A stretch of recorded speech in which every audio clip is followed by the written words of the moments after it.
So this weekend, we're getting together for Synergy Sessions 2025. If you're an independent artist or an industry professional and want to learn some free game, join us. Create Music Group. You can get your tickets at Damizza.com. And I can't believe I'm about to do the TFU podcast again. I'm down 162 pounds in 6 months, and it feels great. Looking at myself in the mirror is a trip. I marvel at myself now because I'm like, man, I've done this in 6 months. 6 months is not that long ago. I started this program back on July 1st at 288.5 pounds. Today I weighed in at 184. When I first got here, I was sad and depressed and stressed out. Over time, I regained my self-esteem, my willpower, my determination, and those things have helped me to grow and become happier with myself and in life. Use code TFU10 for a discount on the full body cleanse. This is O'Shea Jackson. You're listening to TFU Podcast, if you didn't know.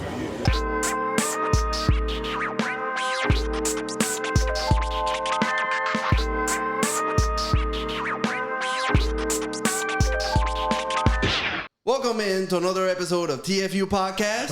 Let's go. Today we're joined by the man who built power, music industry legend, Damizza Young. I love that. Here for round three? Yeah. Yes, round three. You know what? We just can't get enough of you over here. It looks like the world can't, to be honest. People love your stories, and I think it's so honest. Thank you.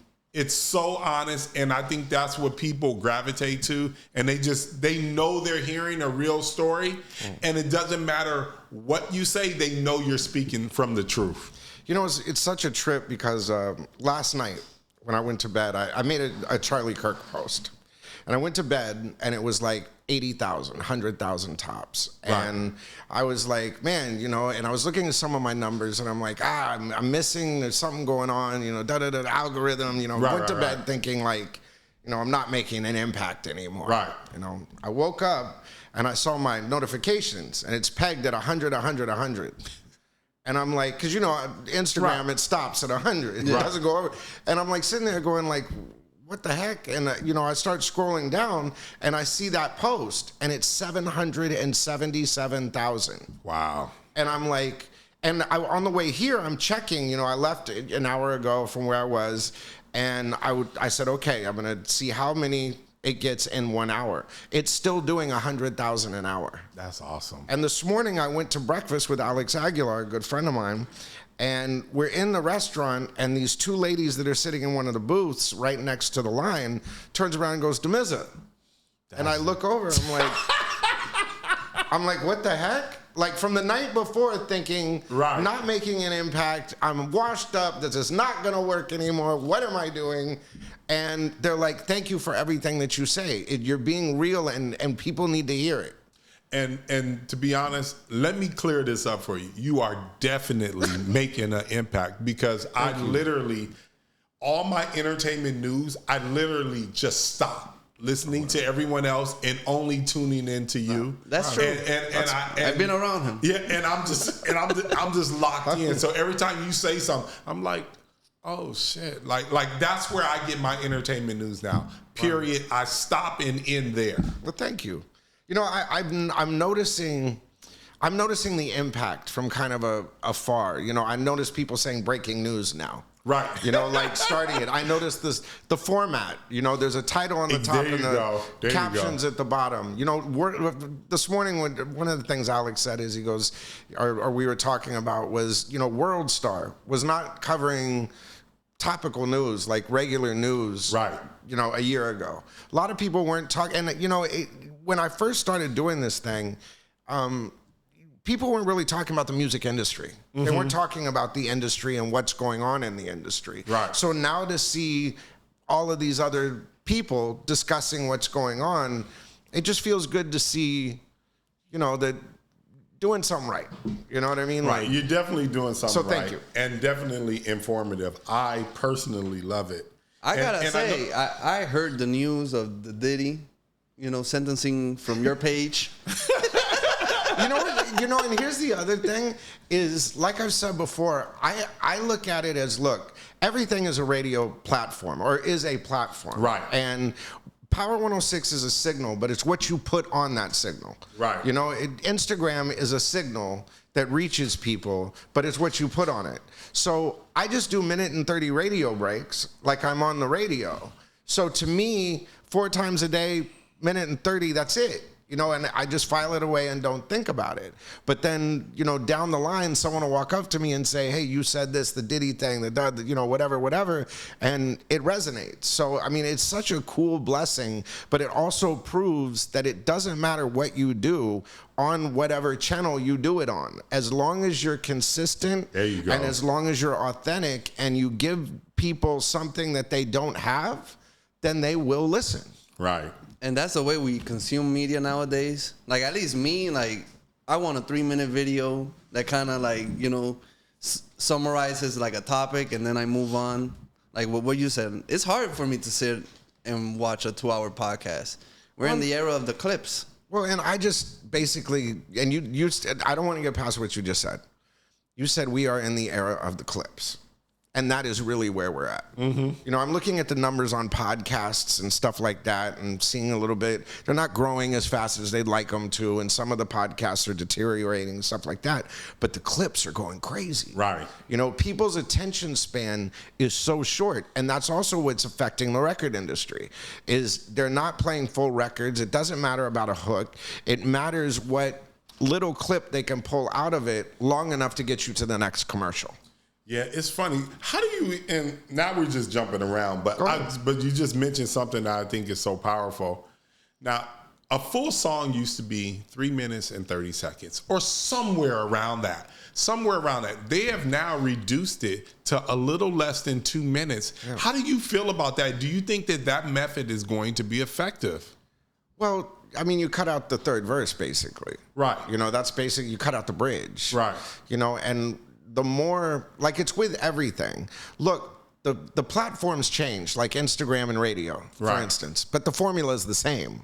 And the farther we get away from the formula, the farther away we're going to get from successful penetration. Right. Do you know what I'm saying? So, for sure. For instance, the fact that there's no hooks in a lot of these records, they come and go faster. Right. So it's disposable content. Do you know what I'm saying? Absolutely. Where if you have something with substance or you have a song that is catchy, it will last. Look, we're in an era where we're not going to get Billie Jean again. Yeah. We're not going to get Thriller again. We're not going to get Little Red Corvette again. We're not going to get Led Zeppelin again. And it's because of exactly what you're saying. Is we're dealing with short attention spans that are based in clips and badly made stuff that's basically just there to be catchy. Hey, look, we're in the commercial era now. We've now these 30-second commercials that were catchy that made people talk at school and stuff like that. Mm-hmm. That's our songs, just 2 minutes long. Yeah, and like you said, you used to have to wait till you hear the hook for you to actually remember the song, and now they're getting away from that. So those songs are going to be forgotten a lot sooner. Well, in the last 2 years, in the last 3 years, what song can you go back and say that was Little Red Corvette or Super Freak or those kind of artists? DRE. Those kind of artists. They don't exist anymore. There's no staying power to any of it because they've treated it disposably. They're not spending the time to study the craft. They're not taking the time to understand what made us great. They're just making it in their bedroom and sending it out. Right. So now I want to ask you also this, because I know, when it comes to music, I consider you one of the masters out there. How do you measure an album, whether or not it went platinum or not now? Because right now they're saying Taylor Swift, first day, this many streams and it's going to platinum. But I'm trying to, I know what platinum used to be. It used to be 1 million albums or CDs sold. what is the case now? Are they trying to develop this or try to say it through streams? What are digital sales? Because they say she sold 2.7 million copies one day on physical and digital sales. What's X amount of streams? I think I forgot the exact number, but it's X amount of streams equals one album sale. Oh, do you see what I'm saying? Okay. Mm-hmm. So if you get like 50, 100, whatever the number is, I totally forget, 1,000, 3,000, whatever it is, streams, then that counts as one sale. Got it. So if you do 1 million streams in one day, then it counts it as X amount of sales. Okay. But it's I mean, look, we're dealing in a situation also where 30% of all streams are bots. Yeah. Now, for instance, a couple weeks ago, I was laughing really hard because I saw this Billboard chart, like the best of R&B for the last 10 years or something. Right. And someone said to me, "What do you think?" And I said, "The compound interest of bots are finally showing their face." Because if you think over a long period of time and you have 30% bots, your charts are going to be basically showing you what they paid for. Right. Not what the actual listenership or remembrance is of an artist. I mean, when you have, the top 10 R&B artists of all time and Beyonce isn't even on it. Right. Or in the top 5, you got to go like, yeah. What's up with this? What are you basing it on? Well, they're basing it on weeks on the chart. Well, what drives weeks on the chart? Streams. They've taken radio completely out of the streaming metrics or watered it down so much that it's not. The great thing about radio is you can't fake the funk. You know what I'm saying? If they play a record, it registers, and that's that. You don't have bots. Now it's all about market share and pro rata streaming. So if you get X amount of spins and it's X amount of market share, then you get X amount of the money. So then what they do, if you look at the Drake case, really what it boils down to is he's trying to find out his value, his as a brand. And in the middle of contract negotiations, he said, "You turned off the bots." Do you know what I'm saying? Right. Yeah. So you devalued my platform in the middle of a contract negotiation to devalue me. And I want to know now, every artist has a ISBN number, basically. You know what I'm saying? And I think we've covered this before, but every artist has a number associated to them. So every dollar that comes in from Spotify or every dollar that comes in from Apple, every dollar that comes in from all of these, he wants to see what's equated to that number. Right. Because they're only paying him for the streaming numbers. But with the added incentive of data and, all of this stuff, the way that they have to account for it is a record played, a spot played right after it. So you're going to get, and if they click through, then the record kept you on long enough to do this spot and whatever their math is and all of that. Well, how are you getting $6 billion a year in profits, but only paying artists $1 million and the price per million streams hasn't gone up? Do you know what I'm saying? Like, it's not.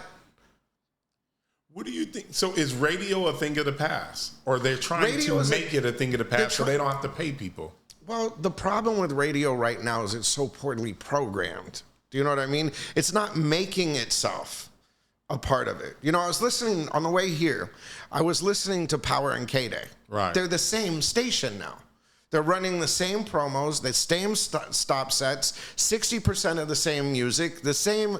I mean, I'm sitting there going, which station am I listening to? Right. And I was looking at the ratings today or yesterday and looking at the PPMs, and the more that they're playing the same music, you're going to go to K-Day for that. So your ratings are starting to go down and K-Days are starting to go up.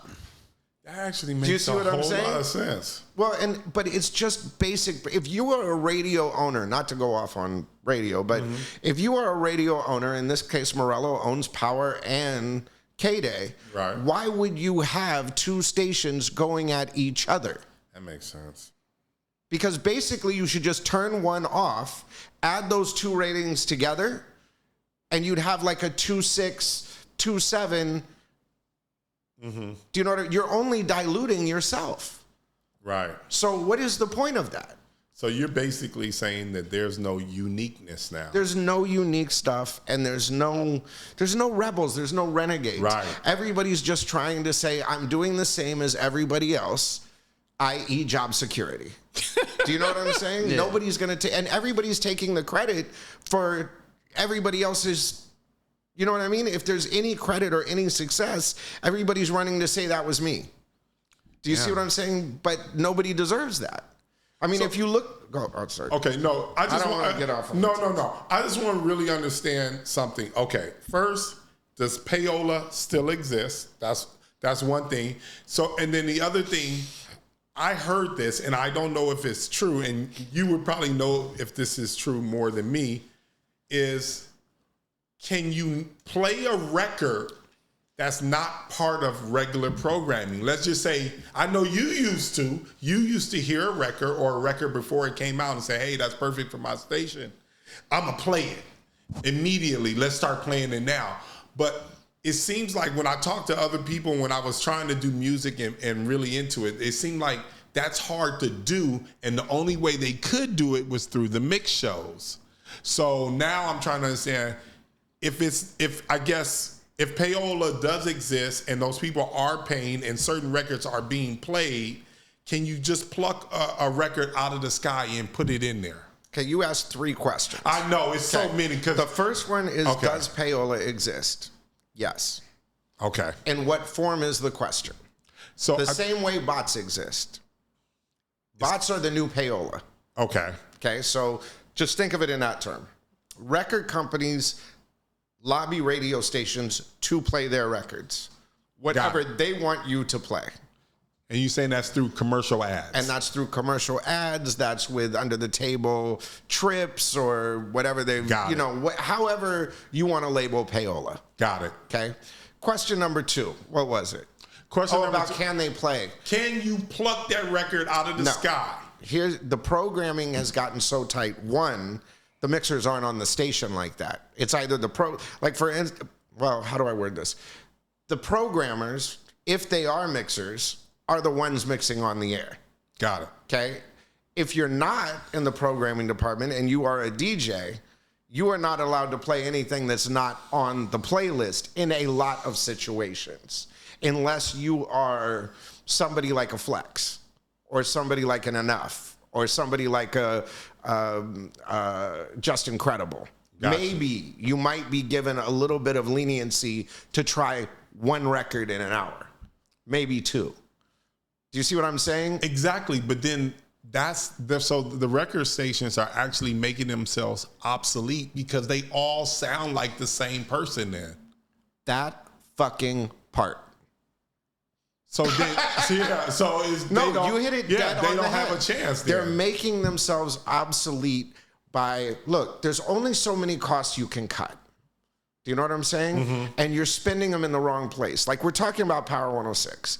They spend between $300,000 and $500,000 in programming alone for Power 106. You've got 2 consultants and a couple people in programming. Do you see what I'm saying? Right. So you're spending that much. In a perfect world, they should be doing at least $1 million a month in revenue. At least on the low end. But you're the lowest rated radio station in Los Angeles when it comes to CHR radio. So I would be surprised if they're making 500 to 800, maybe. But you're spending 300 a year on programming with the lowest ratings, but not putting that into promotion and marketing. You're not paying DJs. You're not cultivating talent. It's budget not well spent. There's no point to that. If you look, the definition of insanity is to continue doing the same thing and expect a different outcome. Regarding radio, how does, when a song plays in the radio, how do they get paid? Who gets paid, the amount, all that?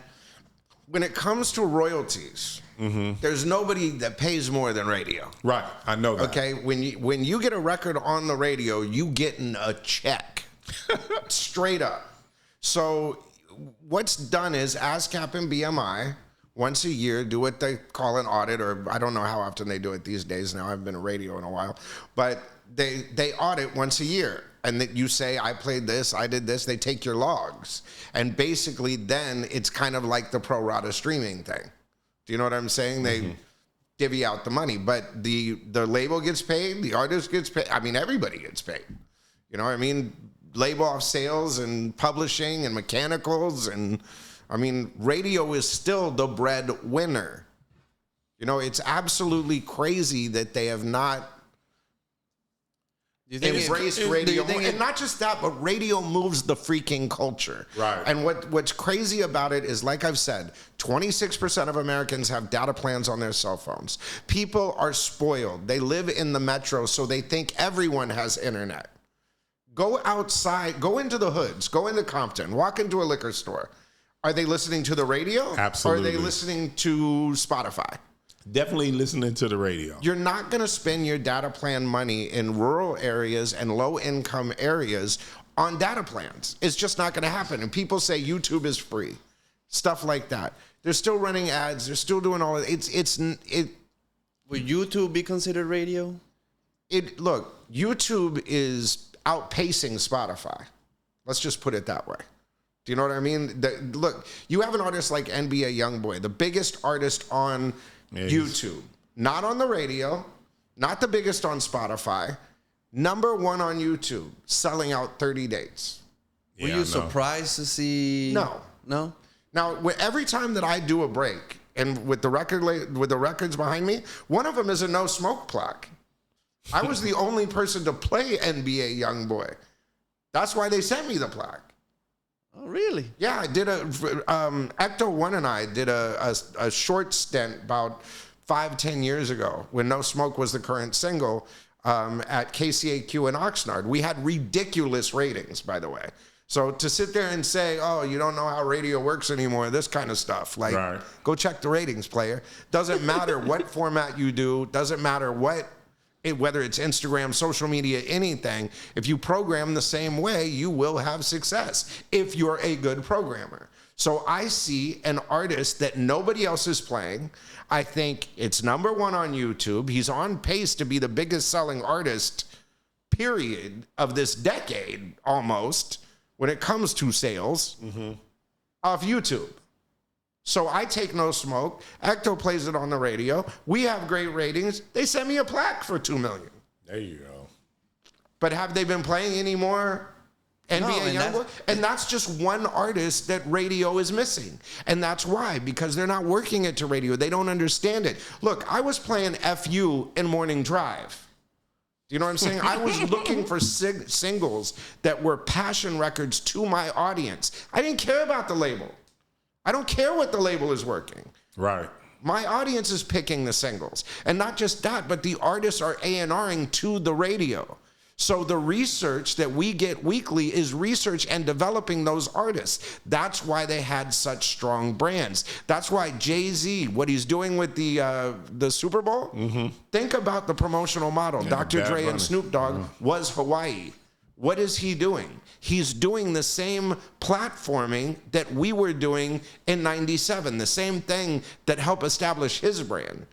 So the Power 106 legacy is not just a bunch of artists and a bunch of brands that are really strong, but also the current marketing model everybody's freaking using. Okay. So except for themselves. So then why would a radio station not have a Damizza there to help guide them through this craziness? Because like I said, I think you're the best in the business. Job security. They're scared to be different? No, you got to look at it like this. The management at Power 106 was there when I was there. Okay? So they've been taking credit for that success for the last 20 years. Saying, Damien doesn't know what he's talking about. He's crazy. We fired him. They tried to blacklist me. Right. Do you see what I'm saying? So every time my name comes up, everybody in that programming clique says something negative about me. And says that they were the ones that did it. And the people that own the radio station are not just looking at the numbers and going, well, when did our numbers start to decline? When the quarterback walked off the field? Are you thinking about getting back in the radio? we've discussed it, but it's that kind of stuff. It's what programmer, what radio company. It's so disjointed. Like, you know, for instance, a P.O. that runs Power 106 right now. I love P.O. I think he's a very smart programmer, but he was hired by the consultants. So what is he going to say? Blow out the consultants and blow out E-Man and hire Damien? Right. He's backed into a corner. Now, you look at me, I'm relevant on social media. I'm doing 100,000 views an hour. Right. For me, I could walk in Power 106 and be top 15 within a couple of months. Right. And every artist on the planet would be. But instead of thinking of it logically, they're thinking job security. Because if this guy comes in, what are they going to need me for? Right. And then I also have to deal with the fact that, well, maybe all the stuff that I've said for the last 20 years weren't true. So, oh, wow, what are they going to do? It affects their consultancy. It can say, I mean. So there was a interview with Birdman, and he was talking to DJ Academics, saying that Atlantic basically gave NBA Youngboy away for free. And that his next deal might be worth 200 to 300 million. I don't know how much you heard about that. Well, I mean, you got to look at it like this. Look, NBA Youngboy has gotten to a point where he's an international superstar, but he was in jail. Okay? They got him a pardon. He can travel now. All right? Who's going to manage that? Who's going to make sure, if Live Nation is going to invest in NBA Youngboy and put him on a 30-city tour, who can they put him with to go on that tour with him and make sure that he secures the bag, that doesn't do anything on tour? Who has success with that? Birdman. Look at Lil Wayne. Look at Cash Money as a whole. Look at Nicki Minaj. Look at Drake. Look at all of that stuff. And then you remember a few years ago when NBA Youngboy was talking a little crazy about everybody, Jay Prince, Birdman, and then pulled him aside, sat him down and said, listen, young fella, we're going to start mentoring you. And that was the best day of his life because now he's got these mentors that'll help him secure the bag. So do I think they gave him? Yeah, they gave him NBA Youngboy. But what did he deliver? An international superstar that can now tour. Yeah. So it looks like it worked out for everybody pretty well. And when you say give him, you may get the logo, you may get a cut of the revenue, but who's really making the money? He's still signed to Atlantic then? Still signed to Atlantic. Okay. So what does that mean? Does it mean management? Does it mean cash money? Does it mean a percentage? Does it mean a salary? Sure. What does that mean? Right. You know what I mean? Because he's still on Atlantic. Do you know what I mean? They're not going to turn down 150 million records sold and just say, Birdman, take it independent. Yeah. So now we got the Diddy trial that just happened. And I do want to say this, though. Okay, go. Birdman and Slim are geniuses. That Cash Money deal was unprecedented, and it will never happen again in the music industry. Because these arrogant record labels went to them and said, Cash Money will never do these numbers, and set a bar that they literally laughed at them when they walked out. They said, we're going to make $100 million. Right. If you hit this number. Never hit that number. What do you mean you hit that number? Now we got to now we got to give you 90% of the profits and $100 million? Right. Yeah. So Birdman and Slim are the two smartest guys. And if you look at whether it's Quality Control or TDE or all of them, look at the influence. You know what I'm saying? Cash Money is the influence for all of them. Just like Master P's No Limit is the influence for Cash Money. Right. Sorry, I didn't mean to get off of time. No, I saw that Scooter Braun, and then I think his investment group bought not TDE, Quality Control. They did. Hybe, but then he left Hybe because Hybe is under investigation right now for a lot of shady practices. You know what I mean? He left early. You know what I mean? They said his contract was up. He had another year on the contract from what I saw. I may be wrong, but So what happens to all the songs that they bought? The same thing that's happening to all the record companies. Universal got raided in Turkey, supposedly where they were hiding the information on the bots. This Drake thing has made a lot of ripples come down. You know, I mean, there's a lot of things going on. Just know that in the next 6 months to year, there's going to be something that breaks. So Drake is really trying to get the information. Let's not look. Okay. Drake is selfishly getting the bag. Okay. This is about Drake getting the bag. Okay. This is not, he's not doing it for the betterment of artists. Right. Do you know what I'm saying? But the byproduct of it is it'll help artists. So God bless them. I'm not mad at it. You know what I mean? But let's just keep it a buck. You know, Drake is doing for Drake. Got it. But it's just so it may help us along the way, so God bless him. So we gotta talk a little bit about Diddy. You know, do it. Travesty, maybe. I don't know. Maybe. Okay, I'm with Damizza on this one. 100. And I'm here comes the viral clip. No, I mean, what's happened with Diddy is not only a travesty, but has never happened in American history. Right. I mean, if you go back to Jack Johnson and the Mann Law, it's the White Slavery Act right there. I know exactly what you're talking about. Do you know what I mean? Like, what is that? When you traffic across state lines, Diddy did not sleep with the prostitutes. Right. They don't even have the money transfer in his hand. Okay, so Cassie had all the fun and has made $50 million to now. Right. Got what, 25 out of the hotel and 20 out of him? Yeah, something like that. 50, 40, whatever the heck it was. And come on, this Diddy thing, look, the Mann Act has never been used in the way that it's being used. That the judge, when he's sitting there doing the sentencing, said, I'm going to add the enhancements of what you were acquitted of. I got acquitted on the coercion, on all of this stuff, and you're putting that on the enhancements of my sentencing? Like, how does that even make sense? Well, I can't unsee it. I was here. That's what he said. I was here. I heard the testimony. The jury found him not guilty of that testimony. But you're adding that to his sentencing? Nobody, pimps, prostitutes, whatever. Look, in 800 cases of the Mann Act that I have looked at, okay, and researched, kids with the 12 years old that were tortured and raped and all of this kind of stuff, got a year and a half. Jeffrey Epstein got a year for trafficking minors. Diddy didn't even touch a hoe. You know what I'm saying? It's crazy.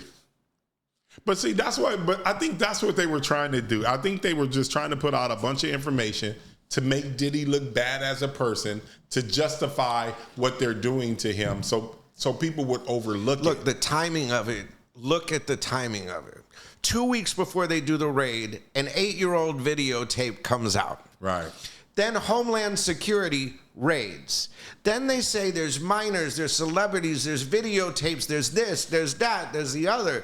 He can't get bail. He's trying to get away. He's a flight risk. Well, they stop him at Miami Airport. They could have picked him up. They could have taken his passport. They didn't. They let him go on vacation to the Bahamas. Right. How is he a flight risk? He offers a $50 million bail. He offers his house. He offers his kids' passports. He offers his passports. He offers an ankle monitor. He says he's not going to have any contact with anybody else, but you're still holding him on a prostitution charge. It's crazy. And the whole case centered around this videotape that was not even part of the case. I know. If it was a domestic violence case, you would hear me say he got what he deserved. Absolutely. If it was a domestic violence case. And it's not. This is not. This is a prostitution charge where you weren't even with the prostitutes. You didn't even pay the prostitutes. The person that did not only got off, who was just as guilty as you because of the videotape. But they didn't tell you what happened right before the videotape. I'm not saying that anything makes it okay, but what was the storyline right before that? And keep in mind, Diddy did not put one witness on the stand. And not only that, but the lady that was up there testifying against him, he's still paying her rent. Yeah, I know. Now, that's the definition of cucking. That shit was crazy. But the one thing that you also mentioned that that's crazy is the Abercrombie guy went to the same jail as Diddy. Yeah. After Diddy was there, got there, ended up getting bail, and now they're saying that he can't go through trial because he has dementia. And I'm just sitting there like, but there's no court thing that's crazy. saying, here's the testimony from a doctor saying that he just disappeared. Victoria's Secret guy, all of that kind of stuff. It's the same thing that's happening with the Epstein stuff. You know, look at what's happening with this Epstein thing. It's crazy. You know, look at Ghislaine Maxwell. I mean, Kash Patel, the head of the FBI, gets up in front of Congress and says that it was an arbitrary decision by the Bureau of Prisons to move her to a low... What? Right. Like, you took away the child trafficking charge because you cannot be a sex offender and be in a low security place. Right. So they arbitrarily took that charge away and put him in a country club? How is that even possible? The man in power, I would say. But I'm always upset because everyone's not outside with a sign in their hand and we're just letting this happen. And the reason why I just think it's just so absurd is because that could be, if Diddy didn't even have the money that he had to fight this like he did, they would have put him under the jail. Oh, yeah. Well, see, the problem with America right now is everything is TV. Everything is reality TV. Everything is drama until it happens to you. Right. Do you know, right now in Chicago, they're bringing in Black Hawk helicopters, going into apartments, kicking the doors open of American citizens, dragging them out and detaining them, then checking the ID. They're going through the streets of Los Angeles, any Democratic city. What does that tell you? Right. They go to any Democratic city, whether it's Colorado, whether it's Chicago now, saying the city is under fire, much like they did with LA. And we live in LA. Did you see any rioting? Did you see the city burning down? No, but they sent in the Marines. Yeah. Now, until that happens to someone you know and love, you don't think it's really happening. You're going on about your day and you don't want to get involved. But when it happens to you, it's going to be too late. Right. Right now, they're normalizing military on the streets of America. This guy got up in front, two of them, Hegseth and Trump, got in front of the United States military generals. Okay? A bone-spur draft-dodging fat guy. And a guy that got kicked out of the National Guard or whatever the heck he was in for white supremacy and drinking. Do you know what I'm saying? And they're telling generals, no more fat generals in the Pentagon. The leader of the free world is a fat guy. It's embarrassing. And then, like what they're doing with the beards. You know, it's a skin condition that affects mostly African Americans. That why they have the beard exemption. Well, you make them shave, it's painful. Right. They'll leave the military. 80% of the shave clause or whatever it is that they give the waiver for is with African American men. So what are you really trying to do? And then you take, for the females, you can't even complain about being raped anymore. They take that off the table. So what are you trying to do there? You're trying to remove any minority and females from the fighting force and have an all-white fighting force.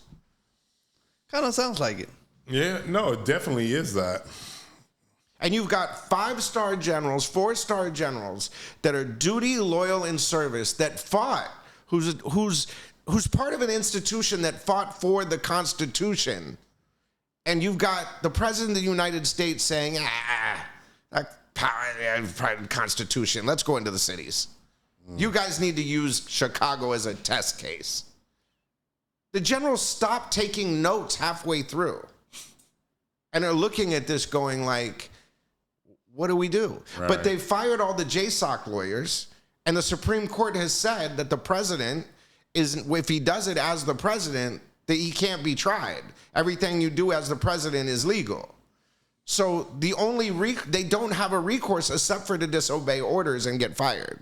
Wow. Because normally they could say a whistleblower, whatever, or as military say, okay, you just gave me an unlawful order. That's breaking the Constitution. I can arrest you. But if you've taken away the legalities, then they can't cite you broke the law. So are we headed towards... You are heading towards... First, they're going to claim martial law. They're going to do the Insurrection Act because he's already using the word insurrection. Okay, they're going to send the National Guard in. They're going to say there's an insurrection. Then they're going to federalize the National Guard. Then they're going to federalize and send the military into all of the Democratic places. And it's there you have your dictatorship. That's what's happening. And do you think that he's going to actually try to be the president again after his term? Try. He's not going to need to. Because they're going to once martial law is, that suspends elections.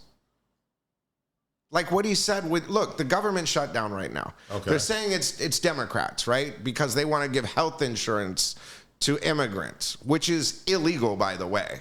It's against the law to give insurance to immigrants. Now, keep in mind, immigrants pay a little under $100 billion into the tax system, but can't get any of the benefits. Right. Okay.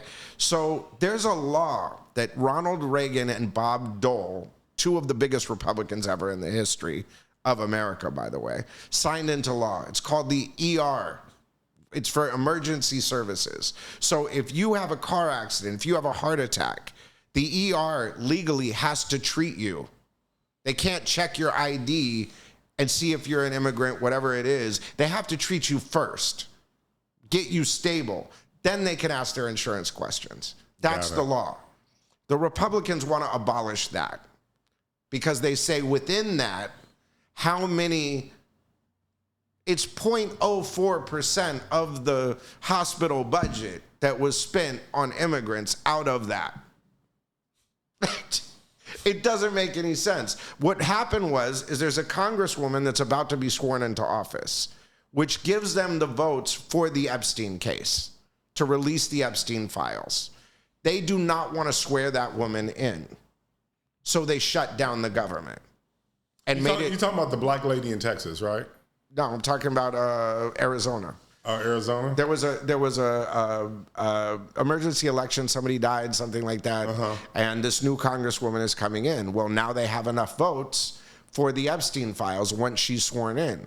So all of the Republicans went home.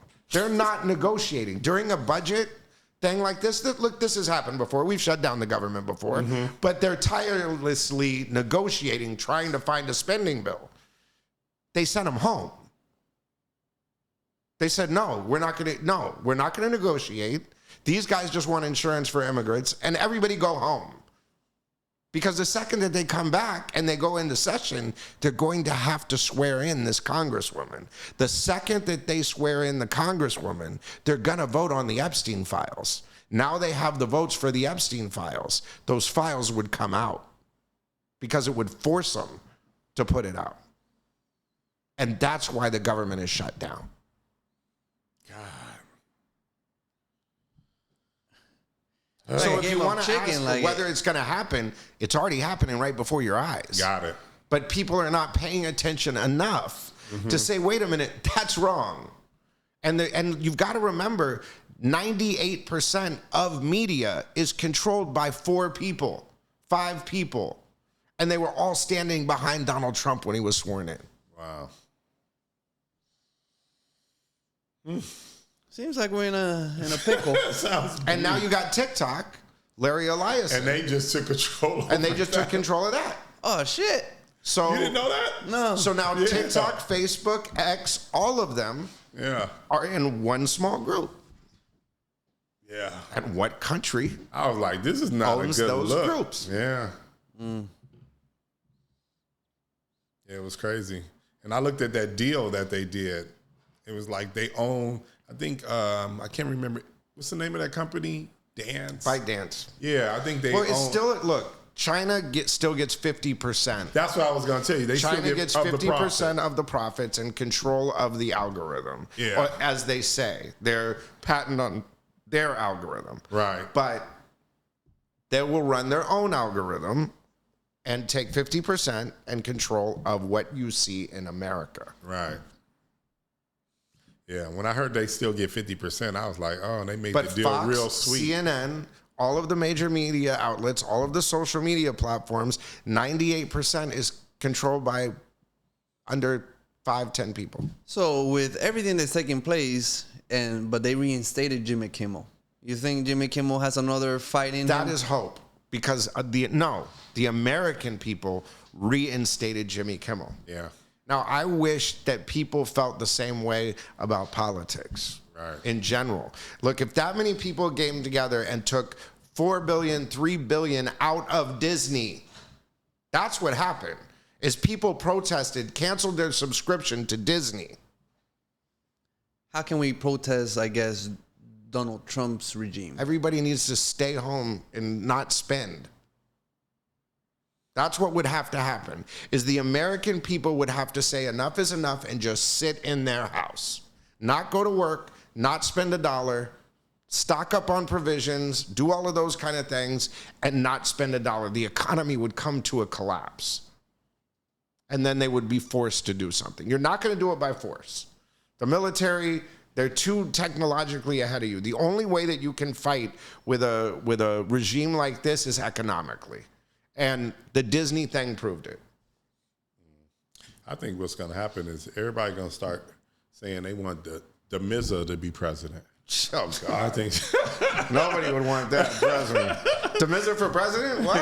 Damizza for president, man. You know, I learned so much from that conversation. Well, I mean, politics is something that I almost went into. I almost ran for Congress, but Grandma was too sick. Right. And I had the backing. I had people that wanted to do it, and the fundraising and all of that the apparatus was there, and I even went to DC and had meetings, and they were like, "Look, we'll back you, if you want to do this," but I just didn't. And then when I came back, I started doing social media. So I'm not saying that politics won't be a part of this journey somewhere down the line, but right now I'm more afraid that we're not going to have elections and the opportunity to run. You're definitely winning a local election. Oh, yeah. Because it starts there. It starts locally, and then you... Yeah. We'll see. I'm voting. We'll for see. Sure. You can take control of Hawthorne. So we wanted to talk about with you as far as Bad Bunny being the selection for the Super Bowl. Because wasn't Jay-Z going to do it at first? Okay. Now, look at the numbers. Look at Jay-Z's numbers compared to Bad Bunny. We know that. No, but I'm saying from our last conversation. Yeah. Right. You know what I mean? And how much crap I took for that one. I'm Puerto Rican, so he's kind of like our Jesus. Look at the numbers of Bad Bunny.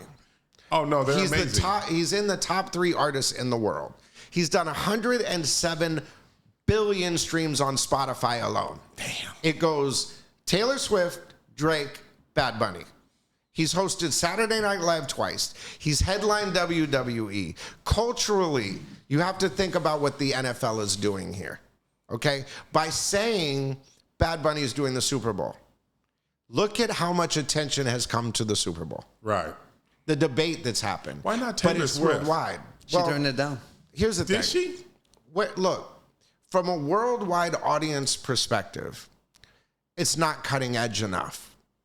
We've already used the Taylor Swift thing, the Travis Kelce thing, 2 Super Bowls, going to it, all of that kind of stuff. There's been backlash. They've seen enough Taylor Swift. Got it. Do you know what I'm saying? So, and plus, I mean, from what I'm hearing, the rumblings are starting that this album isn't that good, and a lot of our fans are revolting.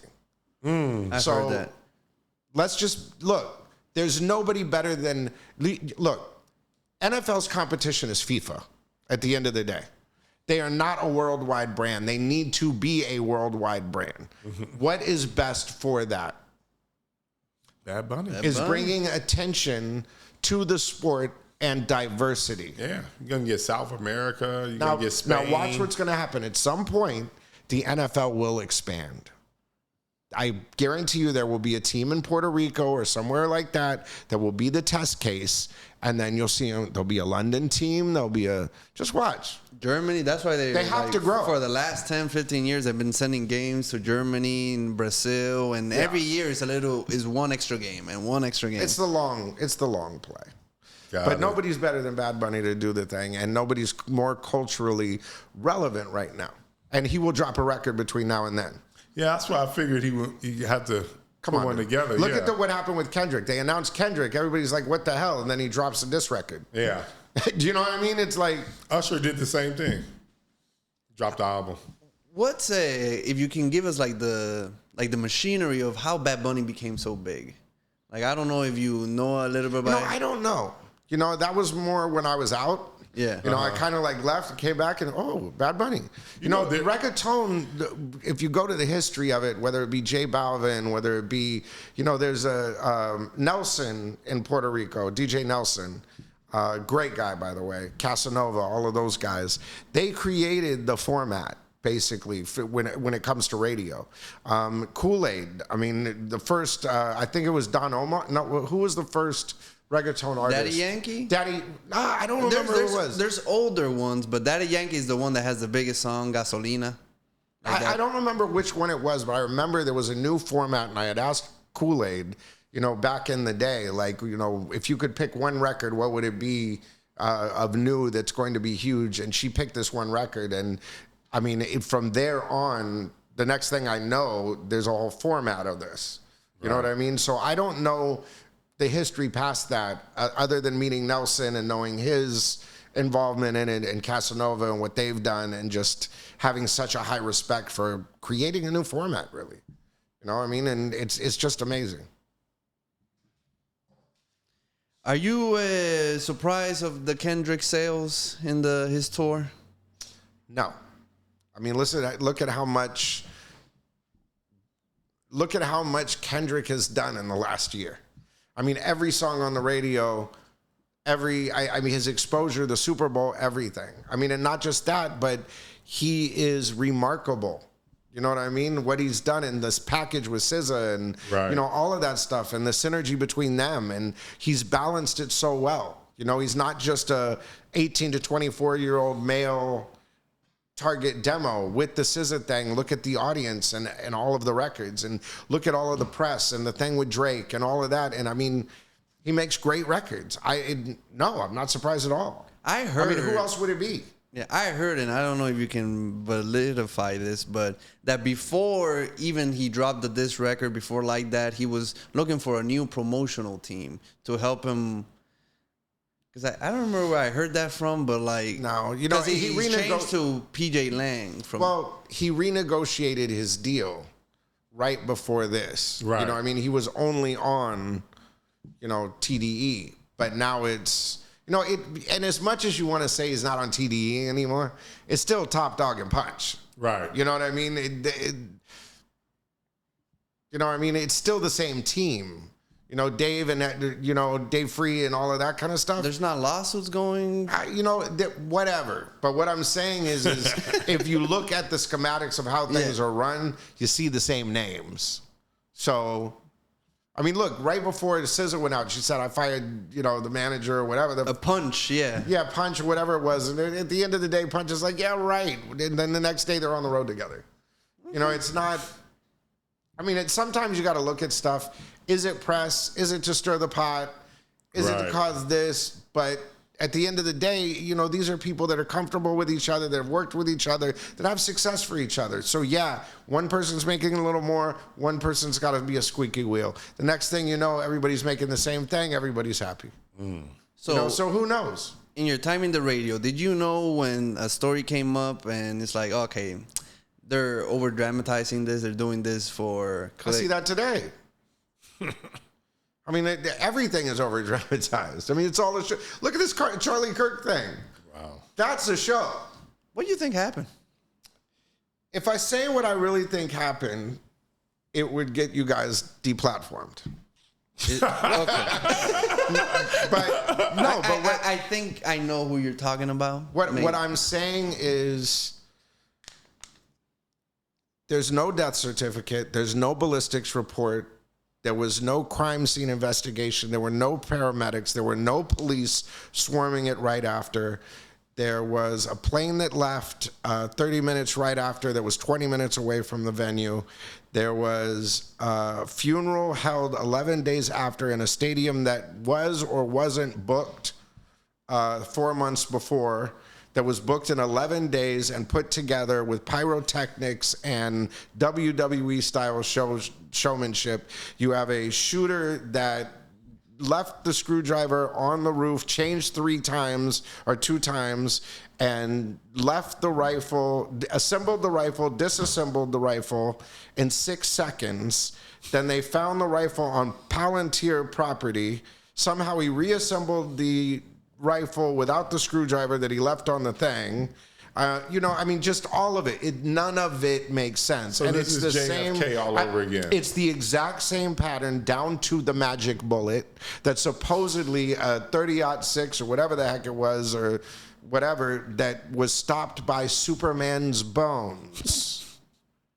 The exact same, the patsy, all of it is JFK. Do you think the guy that they're saying that shot him, which doesn't seem to be believable. You mean the guy that went to college for a month at a CIA school whose parents were in the government did something that what? No, I don't. So is he going to go down? I believe it as much as I believe that a bullet whizzed past the president's ear. Yeah, I know. Do you think that he's going to go down for the crime? I think he will not make it to trial. Damn. Jeffrey Epstein didn't. And there's 3 minutes missing from a videotape of the Epstein thing, and 4chan got shut down because one of the security guards said, I saw him get wheeled out. What kind of world do we live in? But I mean, look at everything. Look, JFK, MLK, 9/11, RFK, every moon landing, every major milestone or tragedy that has happened in United States history, they've come out and said, well, look at the JFK assassination. Just that alone, okay? It's so Pam absurd. Bondi comes out not that long ago, or Paulina Luna is doing the thing and says, there's a videotape that NBC has that shows Lee Harvey Oswald standing next to the limousine when the shots rang out.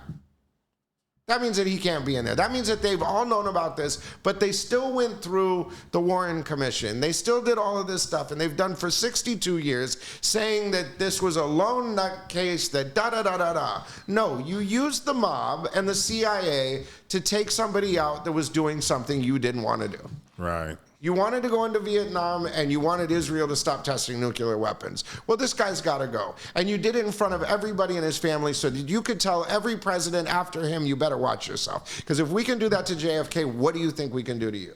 Right.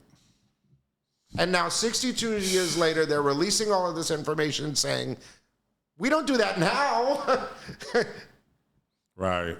As you're watching them use the exact same playbook. And Americans are just going, yeah. So what would be the play for Kirk if this was like, organized by the U.S. Well, you got to government? look at it like this. His charity, okay, they worked him like a record. I mean, they sent him to all of the colleges. He became a voice for young America. When he got off the script, they got rid of him.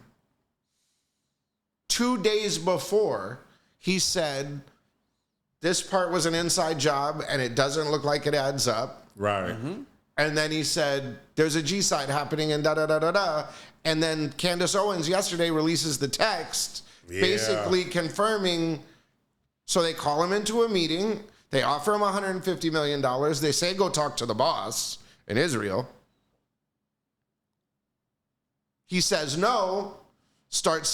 I'm going to bring Candace and Tucker to my next thing. Oh, no. We spent $150 million a year to build this thing for you. We started this gangster shit. This is the motherfucking things you get. Do you know what I mean? So whether or not he was just a chess on the board and a hired actor, I don't know. But regardless, he was moved off the board. I don't believe a word of Erica Kirk. I've heard that too. They're saying that marriage is a little fugazi. Dude, so a 17-year-old model in Romania starts a charity. Her parents are also in the defense contractor, Raytheon, whatever the heck it was. Starts a charity. It gets investigated for child trafficking. It happens to be a model for the Trump-owned. Right. Marries this guy. He passes away. She becomes a superstar, takes over. There's no death certificates. There's no birth certificates. There's no marriage license. They never examined the body? What body? There's no burial. There's no burial plot. That's the thing. And when you saw her over the body, it looked plastic. It was the next day. So when was there time for an autopsy? If they actually is not a whole stage and, that's not ketchup, I want to know which is the exit wound. This was an exit wound. Right. It was guaranteed. Here, right? Look, you got a 30-06, no matter what. I mean, look, when I was in Louisiana, I had a hog problem. Mm-hmm. If I shot a hog with a 30-06, that hog would not have a face. That's that. There's no way in hell the human body can withstand a 30-06 shot. Stop there. You want a conspiracy? Stop there. There's no way that gun that they found that you didn't see him get off the roof with, there's no way. Once you, look, take everything else out. Take all of the propaganda. Take everything everybody else said. Did a 30-06 bullet hit that man's neck? The magic bullet theory. Could a bullet reverse in midair and go through Conley's back?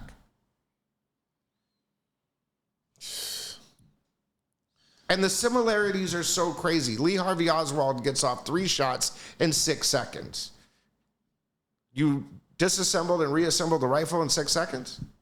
Even the numbers are the same. Yeah. Right. Shit. It doesn't make sense. If it doesn't fit, you must have quit. And that shit just don't fit. Got it. Well, talking about weird stuff, you heard about the AI artist Sania Monet signs a multi-million-dollar. Man, forget all that. That's all inside job. It's one person calling another person saying, let's move some money to publicize there was a deal to promote independent artists and see if we can get away with this yet. Got it. That's all that is. Okay. Makes no sense to me. It came out of nowhere. There's no single. It's not driven up the charts. It's nothing. Let's give this to see if they'll take it yet. And that's where the record companies are going. They want AI artists so they don't have to pay artists royalties anymore. Next question. That sounds so ridiculous. That is crazy. Look, I love Tim. I love what he's doing with the creativity, but I love the way that he said it. He said, use it as a piece. Use it as a hybrid. Do something creative. These guys are just saying, look, here's 100 years of hits. Pick the best, mash it all together, and give me a song. Let's put it on TikTok. Wow. Let's get to the next spot. Let's get to it. Let's keep all the money in-house. But that also creates a brand new lane for independent artists. A new record business could rise from the ashes, but it's going to need radio. It's going to need consolidation of all of this together, and nobody's thinking outside of the box enough to just freaking do it. So they'll spend all of this money to maintain themselves and do the same thing over and over and over again because they don't want to make any changes because their boy is on the short bus. Because TikTok now with music, the way they promote it is they send it to creators and they're like, play this song, and if it gets to a certain amount of views, you're gonna get paid from a pot. You know what I think of that? I'm over it. Social media does not break records. It's been proven. Luminate, look at their new numbers. You're not incubating artists. You're incubating songs. There's no catalog. There's none of this. Right. So the labels are going to become content creation companies made by AI that just plays these mini commercials long enough to get you, that are jingles. Remember Back to the Future or whatever, they were playing commercials in the future and doing all that? Well, welcome to the future. These are just little short jingles that are just long. You think the 2-minute song is, wait till the 30-second songs come, that are just catchy enough to get people to ow, ow, ow, ow, and then a week later we're on to the next. Well, not to switch the subject, but Mariah Carey came out with an album. Have you had the opportunity to listen to it? I haven't heard it, and I don't think anyone else has either. So it being top 4 in the Billboard charts, probably bots involved. Let me ask you a question. Have you heard a new song? I haven't. I haven't. I have not heard it at all. You heard it? No.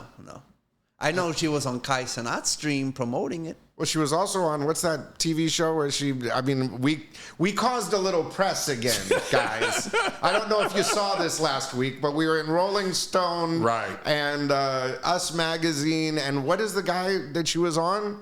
She was on some interview show. Some late night interview show, and they asked her about the podcast that we did. They said to her, some music producer said that you and Eminem about the mom. Uh-huh. And she's like, yeah, that might be true. I'll send you the clip. Alejandro's about to find what she's on. You didn't see it? Really? I did not see it. Oh I my God. I didn't see that one. Hold on. I just sent it to a friend of mine because I thought it was so funny. I read the article. I just didn't No, read it was on TV. Oh, shit. Hold on. Andy Cohen. Yeah. Oh, okay. And listen, look. God, Andy Cohen asked her? Yes. Good for him. And that's what ended up in Rolling Stone. Good for fucking him. What?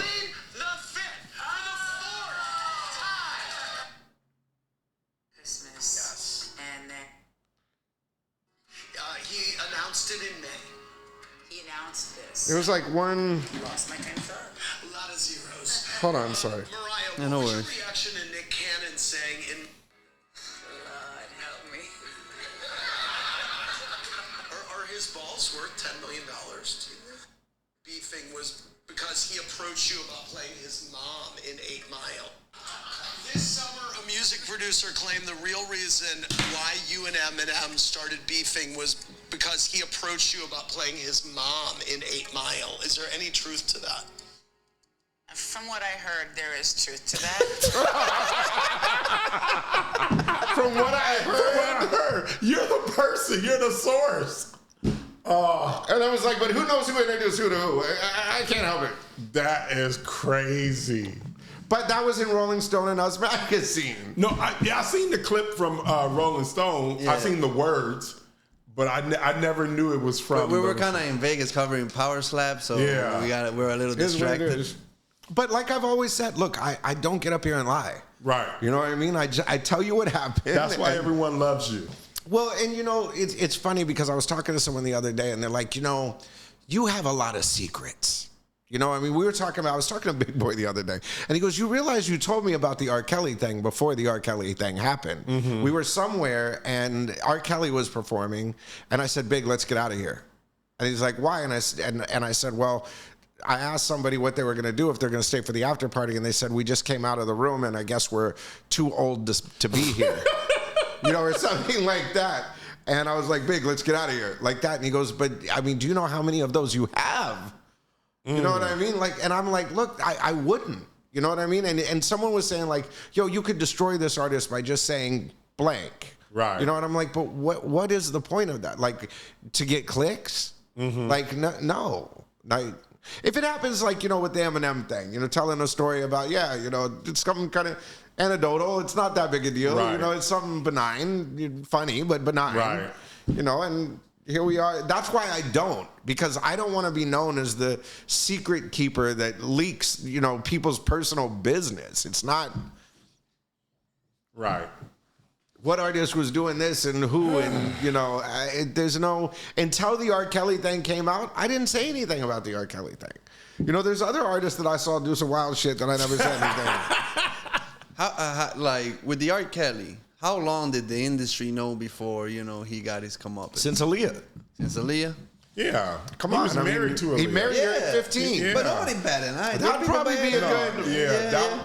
Well, I think they tried to keep it under wraps for the longest time. And we didn't really have social media either. Well, look at, you know, it pains me to say, but look at the culture as a whole going back in time. You had Jerry Lee Lewis, you had Elvis Presley married Priscilla Presley at 16. You know what I'm saying? Like there was a lot of, I mean, Jerry Lee Lewis married his cousin or something when she was 15. You know, there was a lot of that going on. Charlie Watts or one of the guys from the Rolling Stones or Led Zeppelin or something. I mean, married a 16-year-old. I mean, go back in time. You know what I mean? It's crazy. Going back on time, do you have what was one of the records that you broke that nobody believed in and it turned out to be a big smash?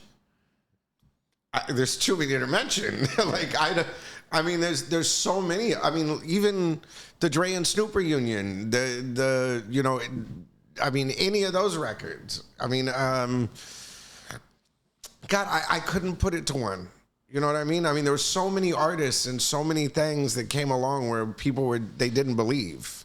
You know, and especially because, look, you know, if I heard something, it just caught my ear, I just try it. You know, so there's a lot more misses than there are hits. You know what I mean? It's just the hits are bigger. Right. You know what I mean? You see the mistakes.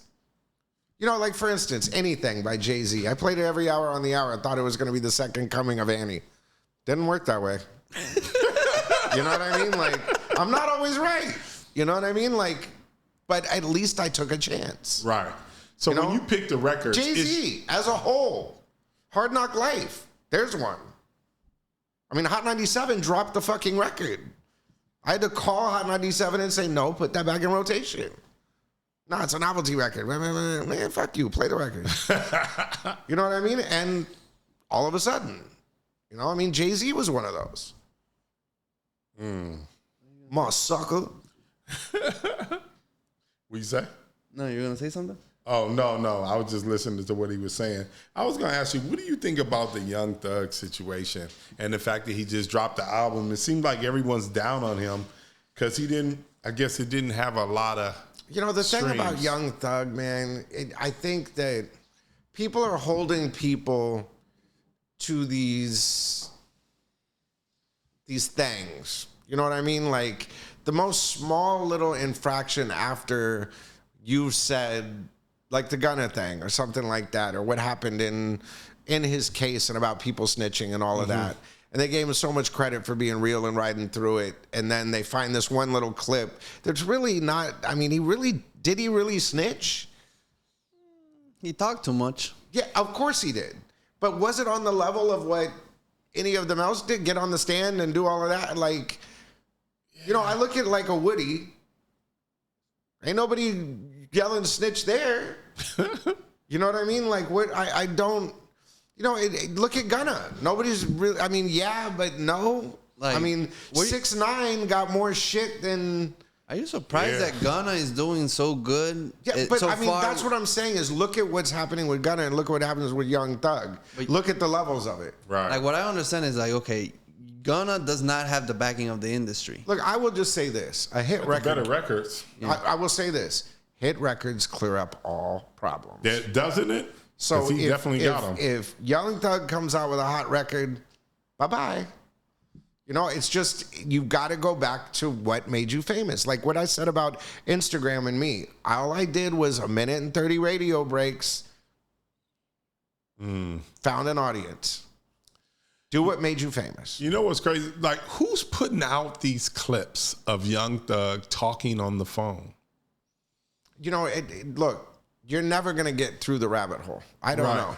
You know, it's the same. Look, I'm seeing all the Suno stuff. Like, our life as we know it is over. I hope you understand that with Suno. I mean, because now you can literally create anything and make people believe anything. Right. I saw Michael Jackson doing Tupac. You know what I mean? Like, with Tupac and Kobe Bryant and all of this stuff. I saw like, now it is to the point where you have movie quality stuff and you could say there's an alien invasion and do it hologram and right there in front of your face. If this is the technology that we see, imagine what they got. Right.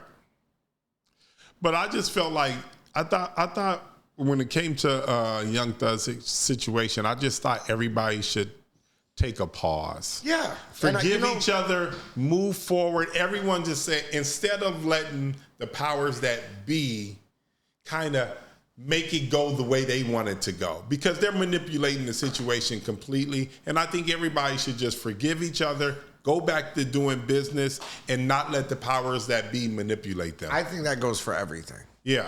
You know, I think like, you know, even like, you know, and you got to hand it to Ja Rule.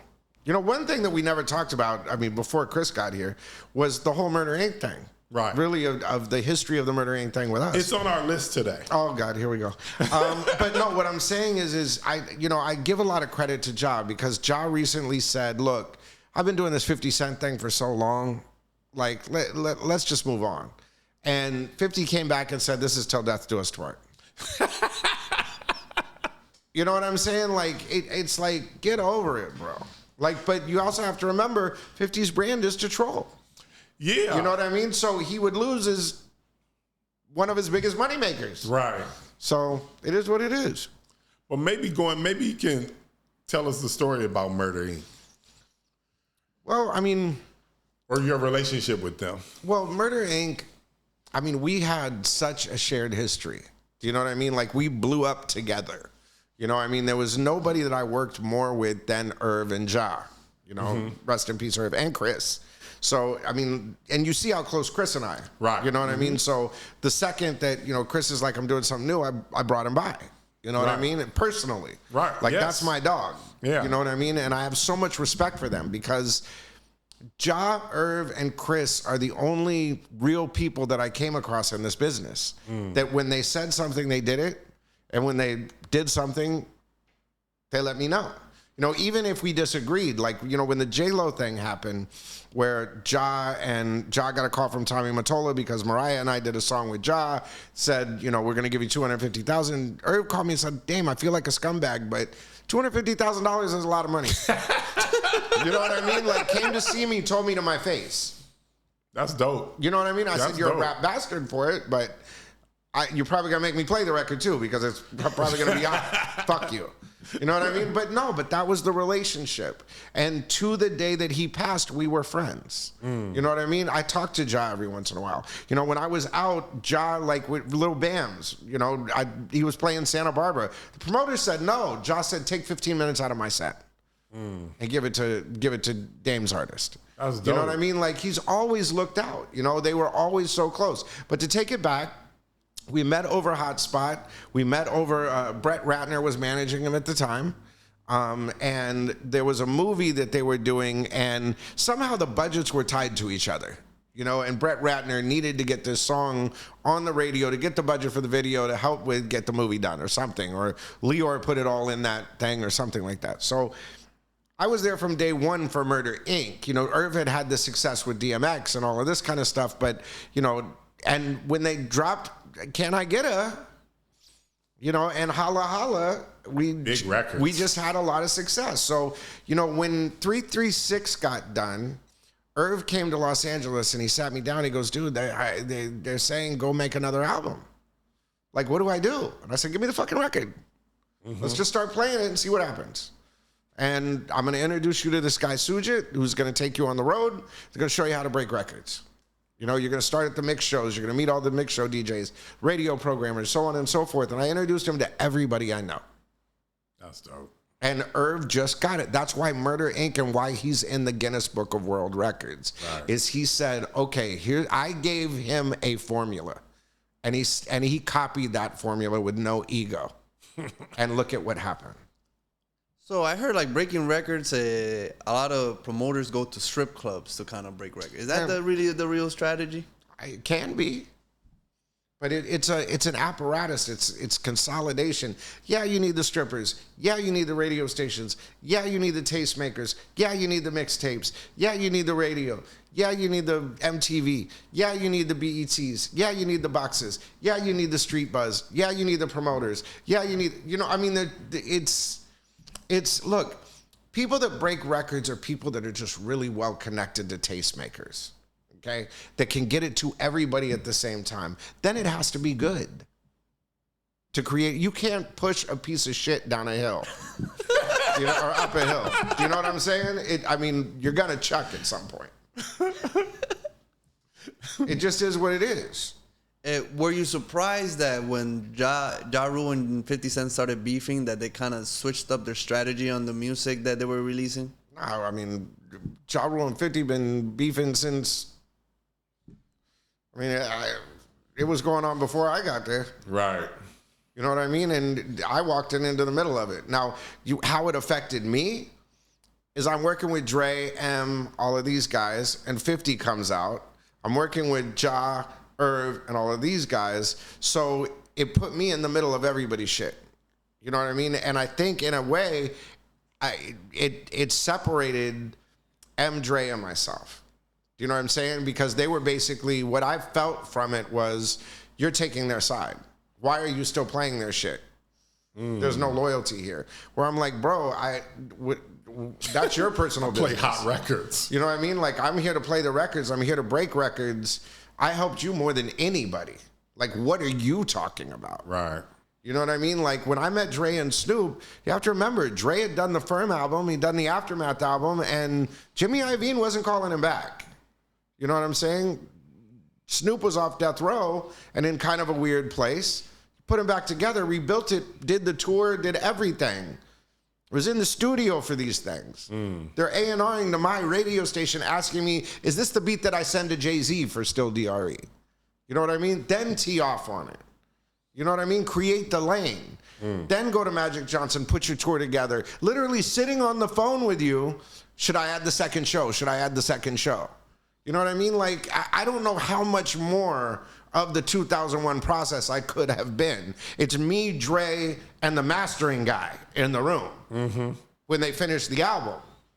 Nobody else. Me, Dre, and the mastering guy. Did you know it was a masterpiece when you heard it? Fuck yeah, I did.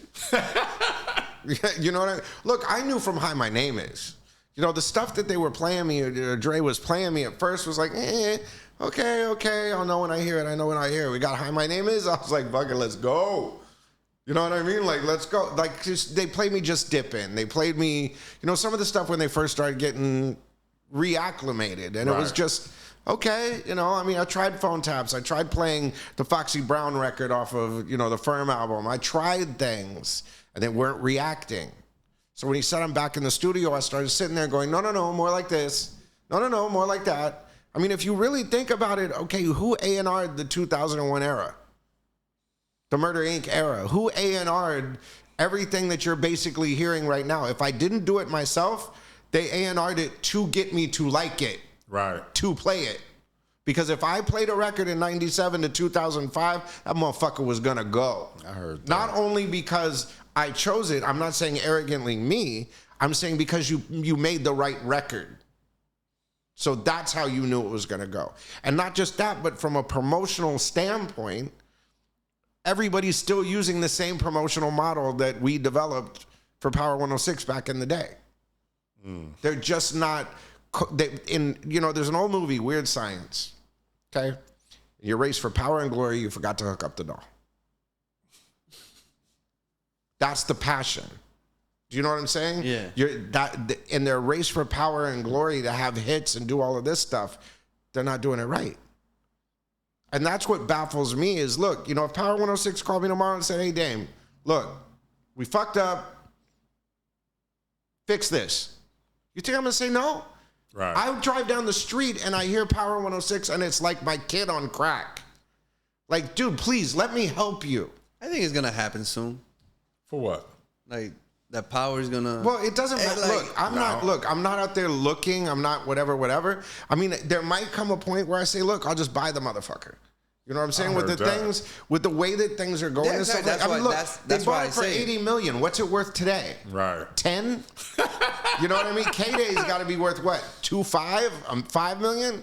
Something like that. You can buy the package for 20. You know what I mean? Like, and then you put it back to the top 15, the valuation alone will pay for the investment. Do you know what I mean? If I bought it for 20 million, get it back up to 80 million, what?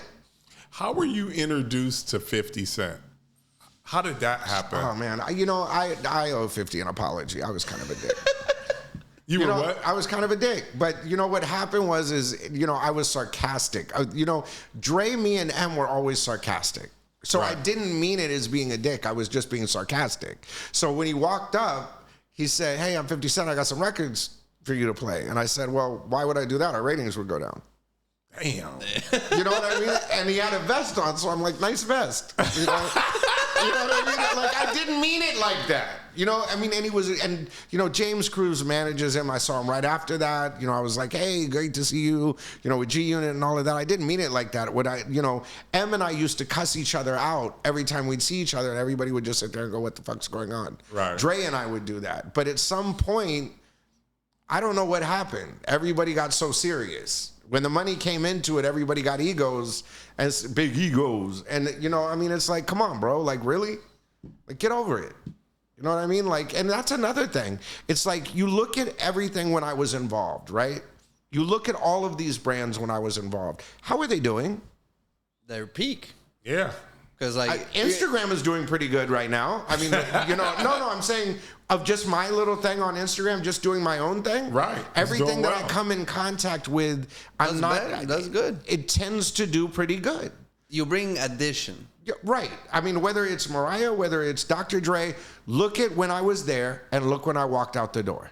Power 106, any of these things. Hey, when I walked in the door, where was it? When I walked out the door, where was it? And then 6 months to a year, where did it go? Right. Has any of these artists from that era had a hit since I left? Well, I'll say this. Think about that. No, yeah, I know what you mean, because just looking at Eminem, he's one of my favorite artists, but like his peak kind of ended in Eminem Show 2004, and then he had Encore, Relapse, which Damizza comes back and starts putting marketing plans on the radio, and what happens on Instagram? I literally said, if I was Eminem, this is what I would do, and the next thing you know, the marketing plan is exactly what I said. And I'm not taking credit for it. I'm just saying people at his label have told me that we took notes on your Instagram and implemented those into the rollout. When was the last time you had a conversation with Eminem? When we got in a fight about Eminem, or got in a fight about Mariah. Because I was managing Mariah at the time, and we had I'm not telling that story. Okay. No, but we had a disagreement in Power 106, and there was we had a disagreement, and then it was fuck you. You know what I mean? Because I'm big on word, right? And when I introduced him, I said, M, don't do this to me. I've helped you. Don't do this to me.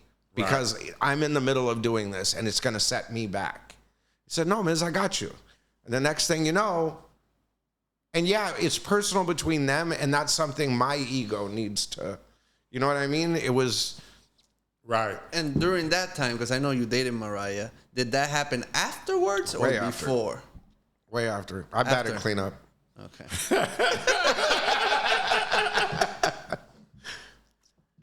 Man, so Cardi B put out an album. How do you feel about her album? I love Cardi. And this rollout, look at my Instagram. I'm not trying to take credit, but look at my Instagram and what I've said.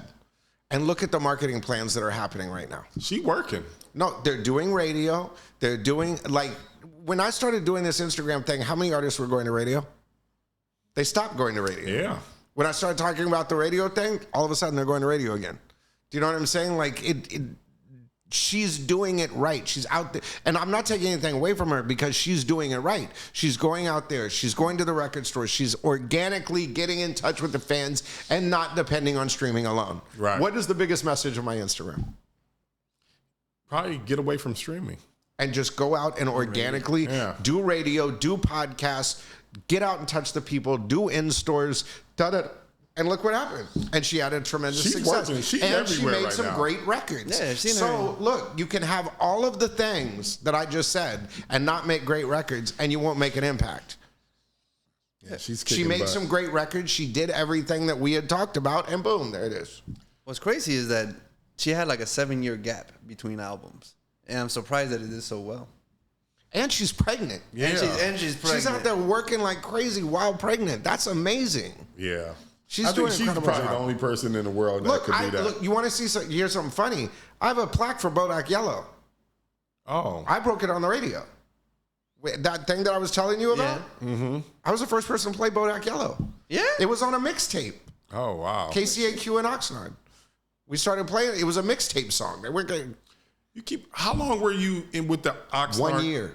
1 year. Broke Jason Derulo, broke Major Lazer, broke NBA Youngboy broke. Cardi B broke. I mean, ask Ecto. Ecto was the one that really broke him. I just kind of sat there and looked good.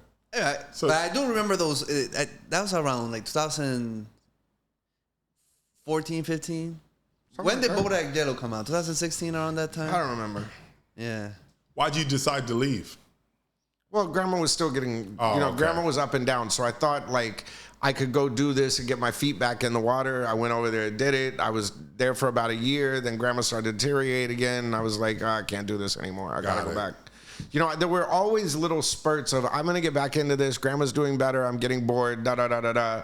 And then go try to do something. And then Grandma would get sick. And then I'd be like, I got to.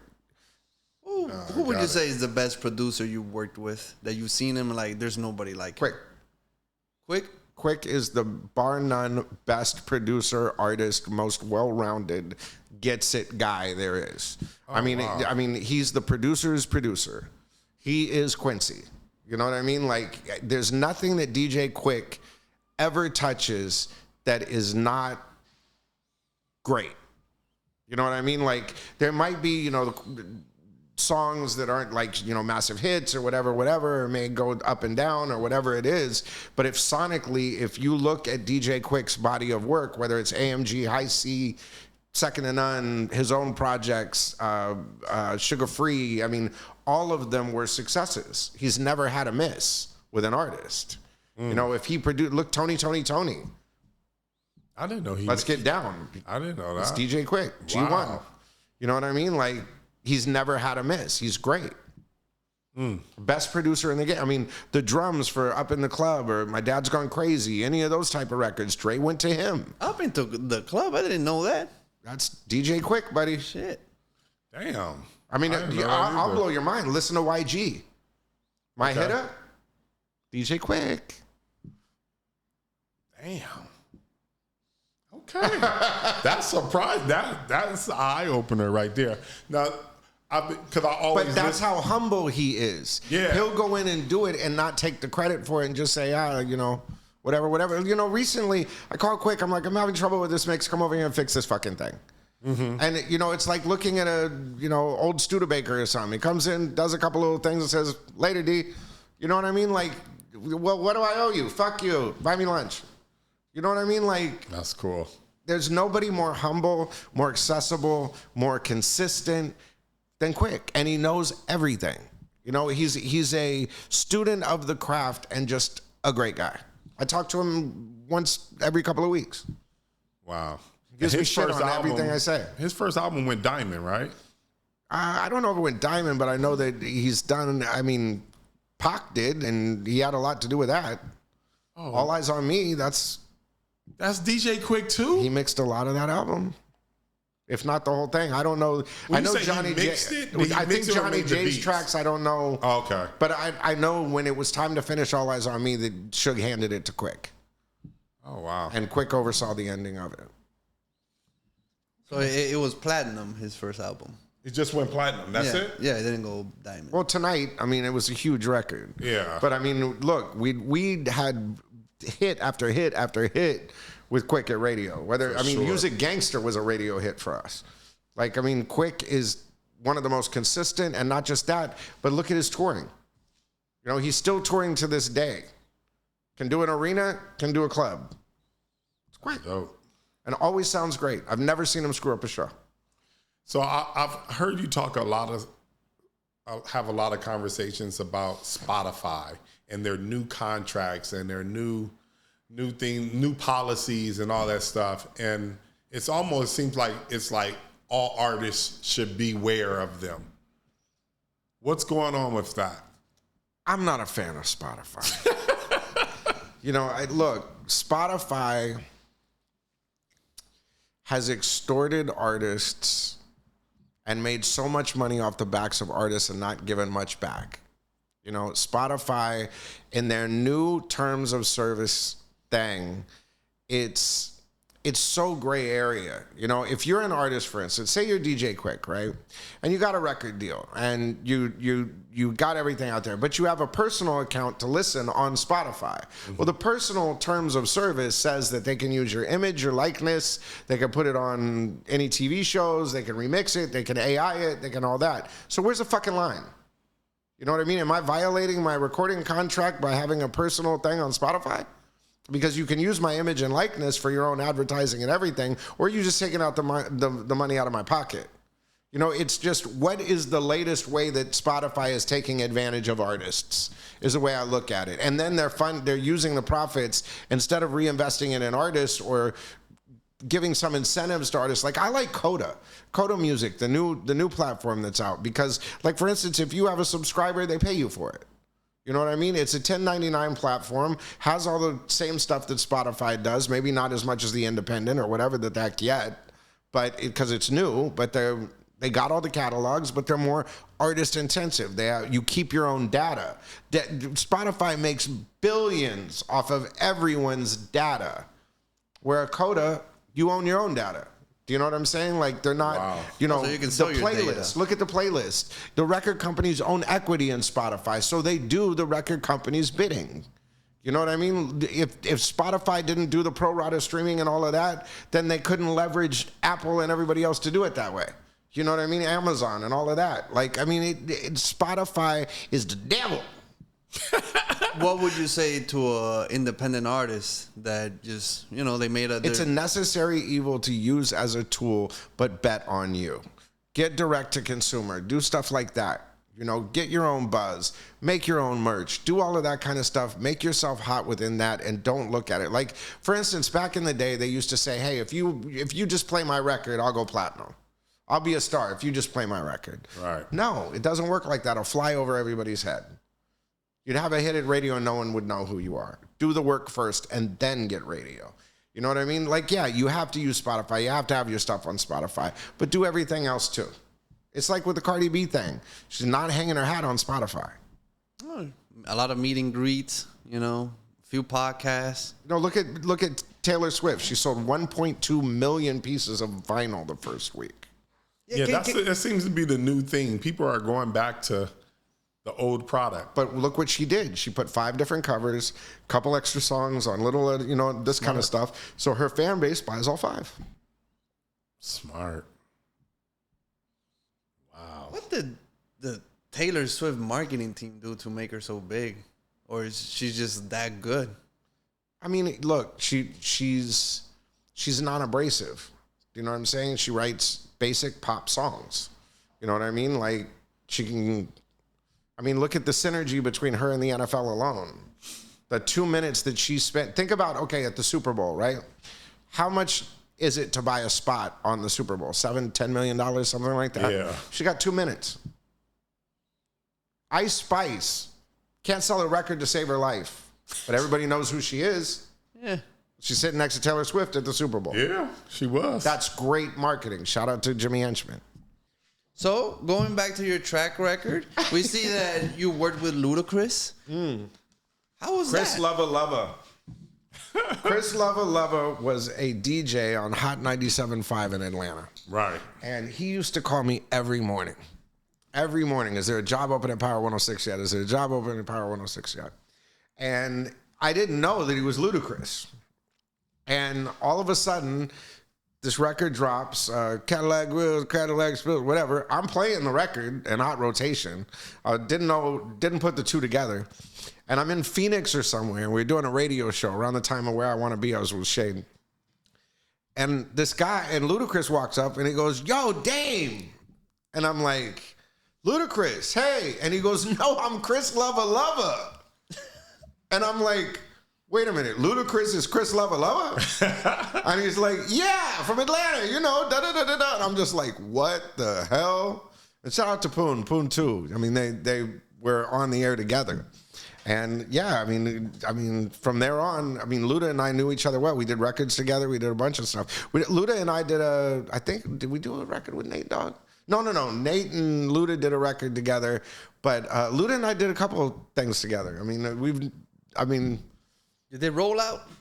No. Nothing that came out. I think we did one that was called Chris's High. You know, here's a funny story about Ludacris. Ludacris smokes so much damn weed, right? So he comes to the studio one night. He used to come to the studio and hang out every once in a while. Came to the studio one night, and he rolls up 10 blunts.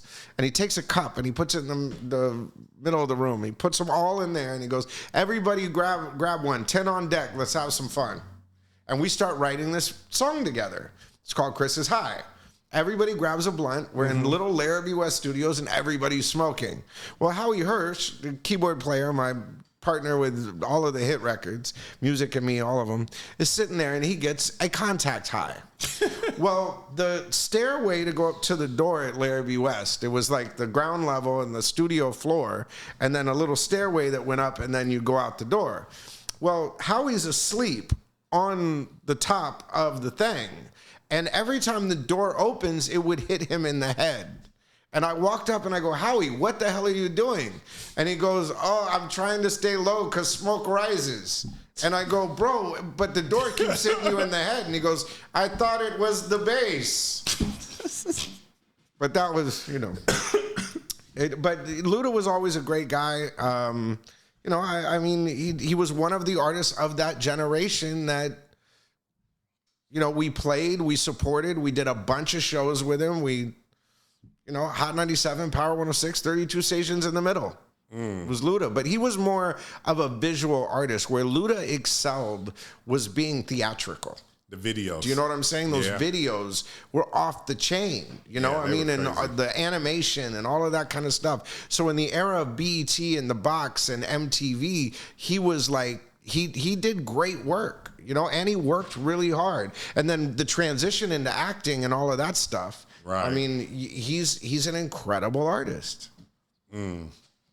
So you've been in a lot of rooms, like production and all that stuff. Is it still the same? Like, no. You know, how they produce music, or just no?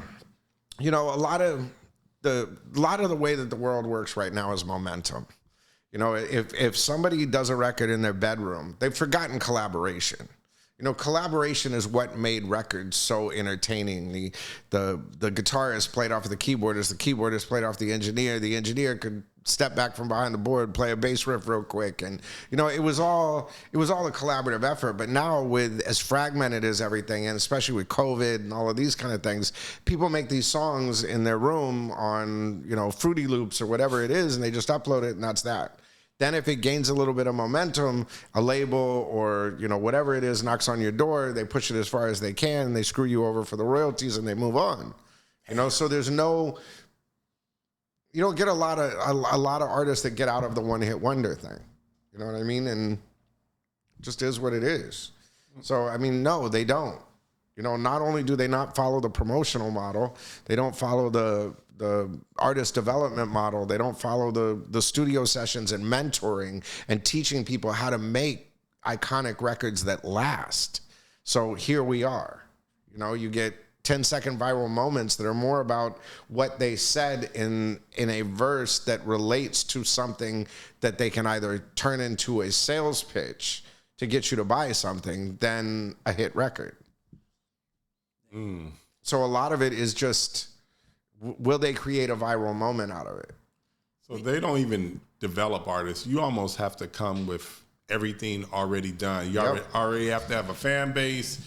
You already have to have almost doing shows already. Or you have to have a great record. You know what I mean? Yeah. Or you have to have a great record that ignites well, and you have to play the game right. You know, you have to, the gates that you encounter, you have to pay the toll. You pay the toll right, and you get there right, and you do what they tell you. I mean, how did Old Town Road become such a big hit? Since I think, isn't that his first song? Yeah, it was. You know, I don't know.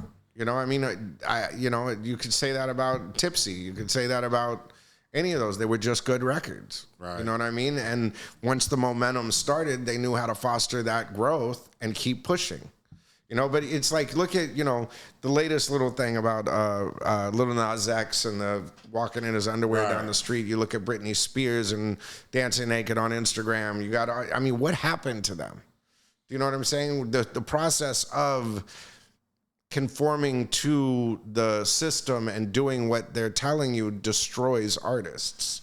You know, it's not a conducive system. I mean, look at Mariah during Glitter. Look at David Chappelle. Look at Martin Lawrence. Look at it's entertain. It's as Dave Chappelle said, there's something in the water in Hollywood. You know what I mean? And it's not these strong people, because there's no not strong people at that level in the game. It's how much can they endure, and what did it take to get them there, and at what point do they crack? You know what I'm saying? Like, it's a very abusive business, or was. I don't, you know, with everything that's happening right now, there's less of the gatekeeping and less of the casting couch, less of the abuse, because it's more about the momentum. They don't care anymore. So they don't need the artist. They don't want huge artists, because if they have huge artists, then they have to pay those artists.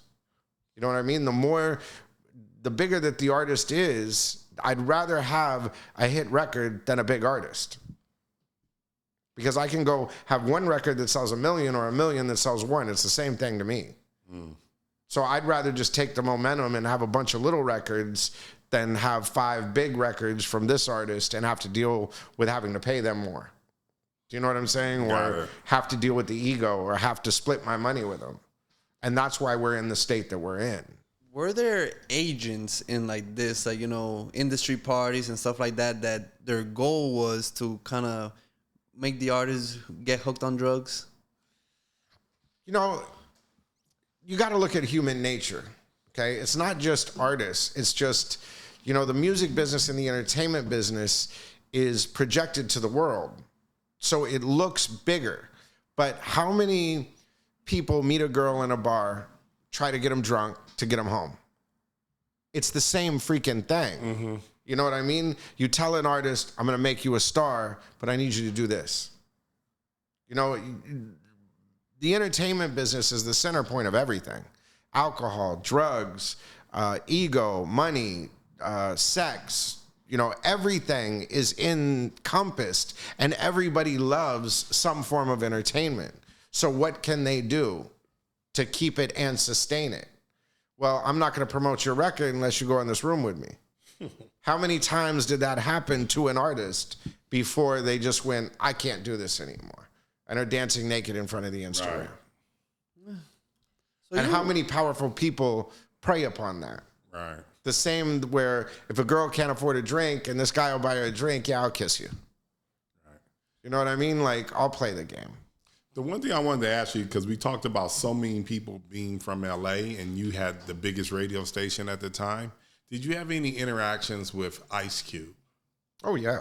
I produced Lights Out for West Side Connection. Oh, okay. Yeah. So, I mean, yeah, a lot of, you know, my first encounter with Ice Cube was him and Brian Turner calling me to tell me that I wasn't doing enough for Ice Cube. You know what I mean?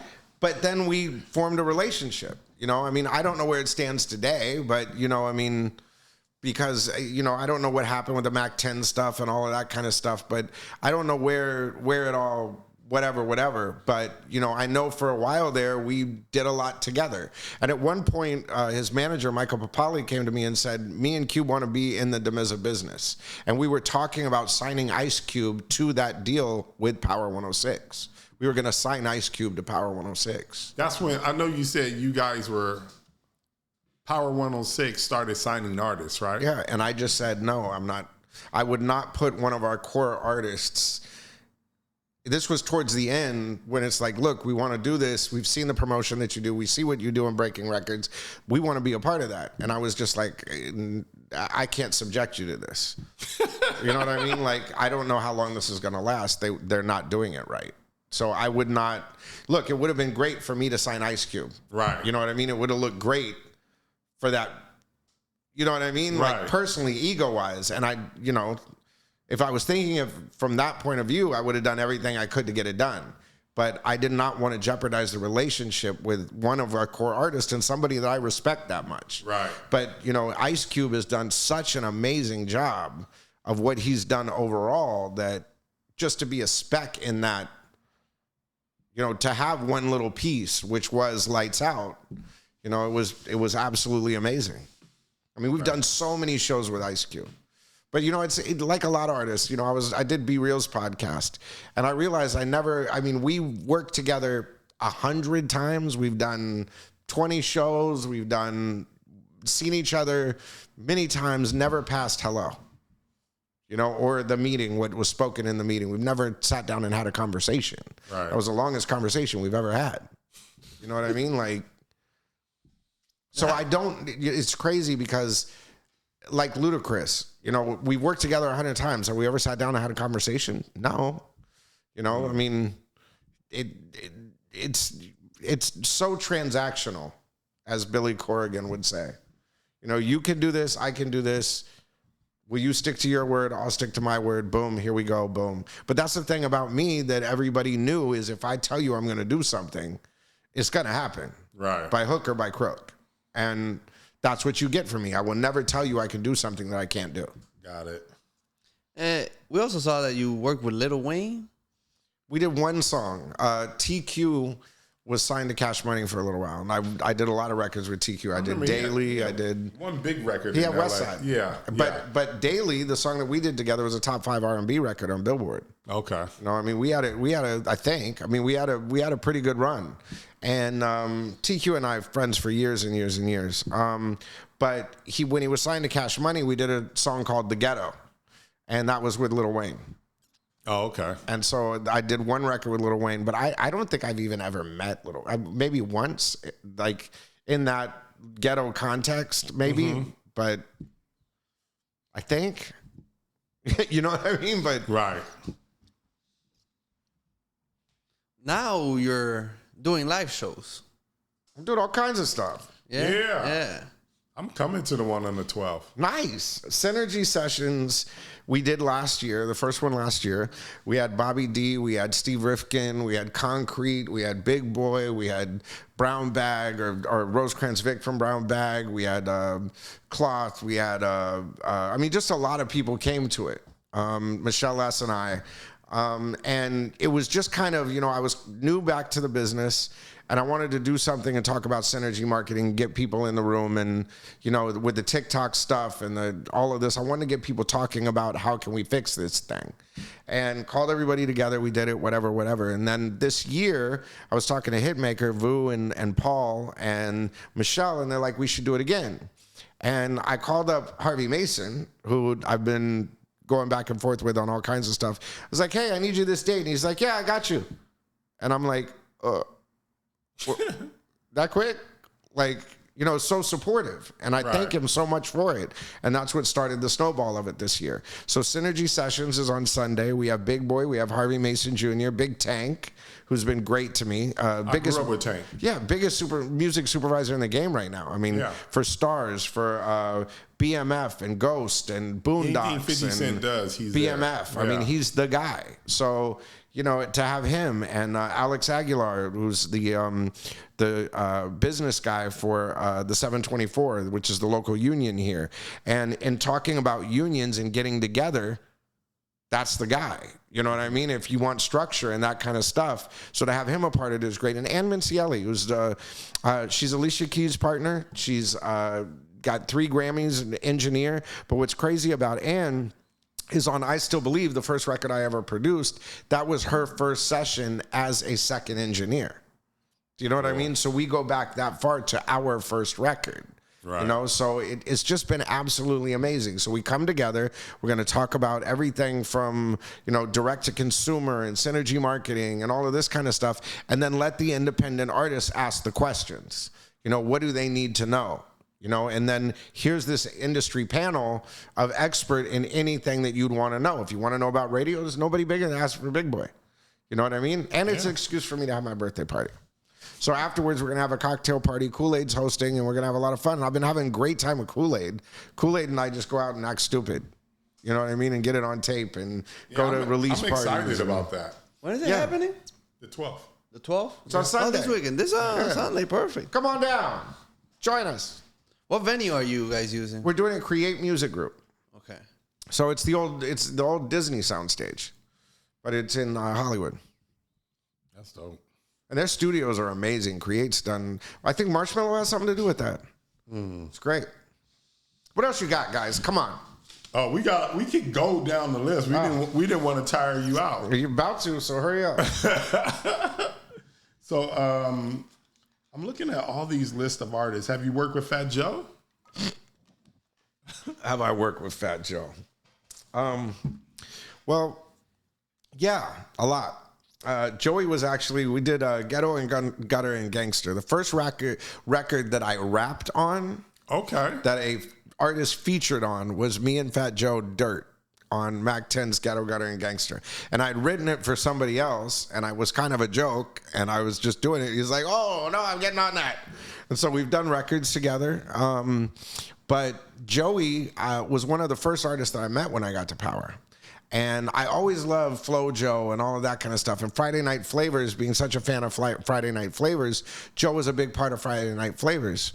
So when he signed Big Pun, Steve Rifkin brings me Big Pun, and he puts the VHS tape in, he hits play, and I'm listening to Big Pun, and I grab the tape, I go put it on a CD, put it on the air, and, broke Big Pun. So, damn. Yeah, so, I mean... Which record? I'm Not a Player.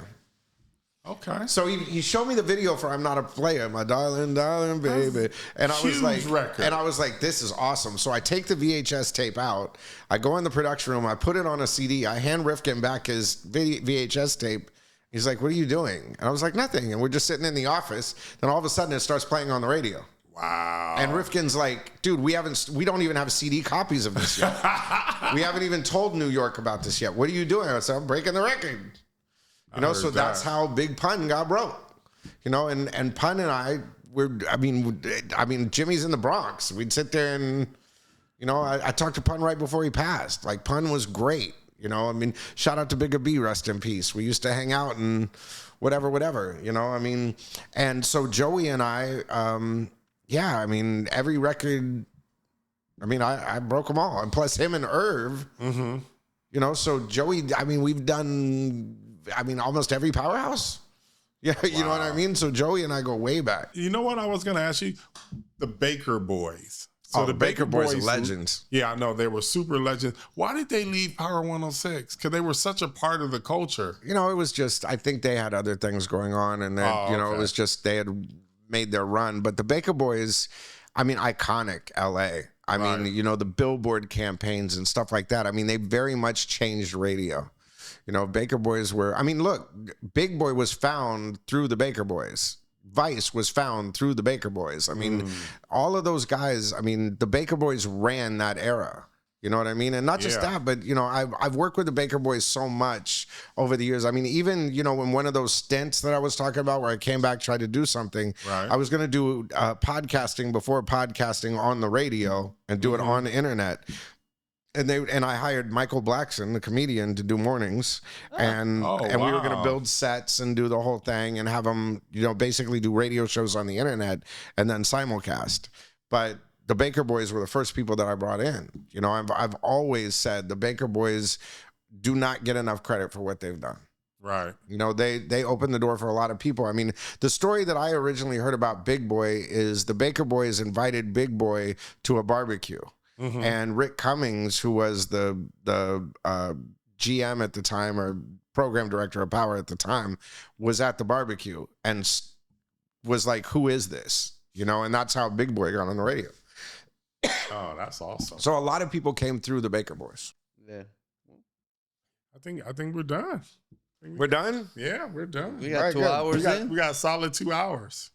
Jesus. Great to see you guys. Yeah.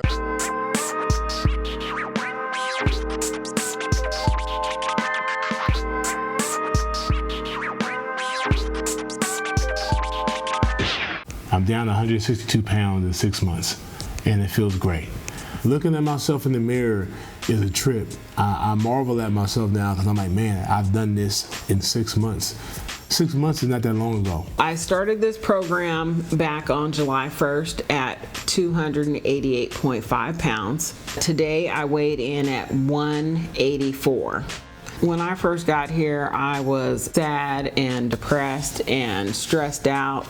Over time, I regained my self-esteem, my willpower, my determination, and those things have helped me to grow and become happier with myself and in life. Use code TFU10 for a discount on the full body cleanse.